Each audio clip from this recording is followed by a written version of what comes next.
What is up, everybody? It's your boy Captain's HD here, back for another Epic Gamer tutorial video. Today I'm going to be showing you how to become a VTuber. Now, what you want to do here is just make sure you have your design. That's very important.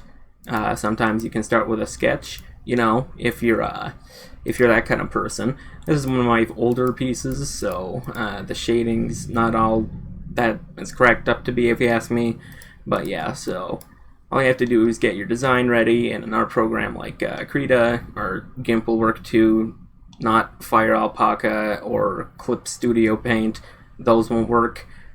So what you do after you get your VTuber persona, your virsona, if you will, already, then you can just hit the magic button, and boom, there you go. You are now a cute anime girl. I am now a cute anime girl. We are all cute anime girls on this blessed day.